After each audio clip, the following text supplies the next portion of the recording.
A hostalería recibe estes días un novo golpe como consecuencia da pandemia. O incremento de casos e, polo tanto, as novas restriccións obrigan a cancelación de moitas das comidas e ceas de Nadal previstas a partir desta semana. Hasta o fai 10 días, 15, estábamos ben. Simplemente que a partir de que empezaron a subir os contaxios, que andábamos en 150, pero isto se disparou de repente a 800, debemos estar, unha cousa así, pero de días para aquí xa empezaron a anular mesas. Tamén despois de que puxeran as restriccións estas de mesa de 8, que aí tamén nos baixou algunha mesa, pero bueno, eu penso que non baixan por a restricción en sí da mesa de 8. Baixan porque a xente ten o medo de poder contaxiarse con outra persona, depois chegar a casa que ten un pai ou vai celebrar as Navidades co pai ou ca nai e non poder celebrar. No restaurante A Feira recibían as primeiras reservas para o Nadal xa no mes de setembro. Hoxe estalle a pasar o mesmo que o resto de locais. Xa no mes de setembro empezamos a recibir xa, pois, o típico. Este ano foi un poquinho máis tarde, pero xa as reservas de todos os anos prácticamente, xa hai xente que vai collendo confianza e quere sempre o mesmo sitio, quere repetir, bueno, o trato que levan en sí. E notamos entonces eso, pois que a partir de mediados de noviembre, que as anulacións moitas das que había, pois foron todas abaixo.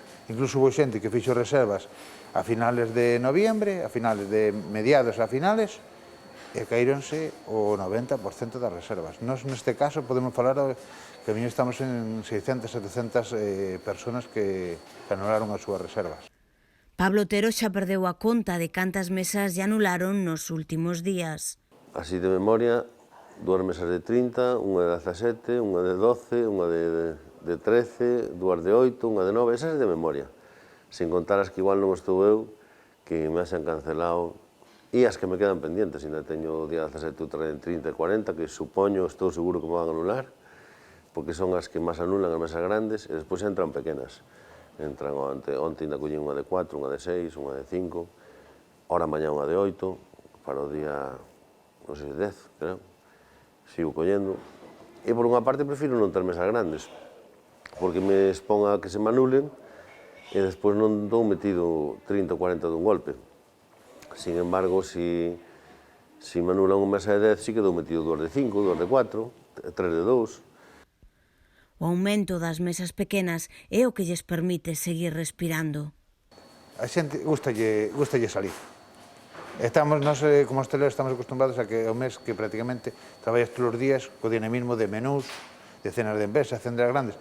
Nós estamos notando que moita xente, sí que é certo que eliminaron as reservas de grupos grandes, pero tamén sí que é certo que estamos notando un aumento nas reservas de 4, 5, 6, por decirlo de alguna maneira, un pouco máis agrupados, pero nese sentido.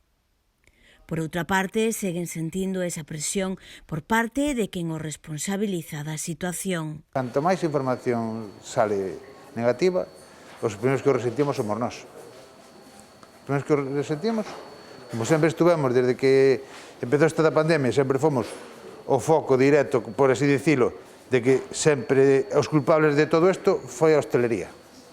E que a xente, os culpables de todo isto foi a hostelería. Ese é o que... Pero non somos os culpables. Nós somos os perjudicados, como outros calquera.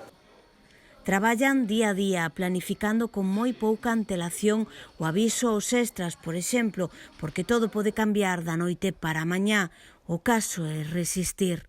Lógicamente non é mesmo meter 70 personas que meter 45, por decir algo, non?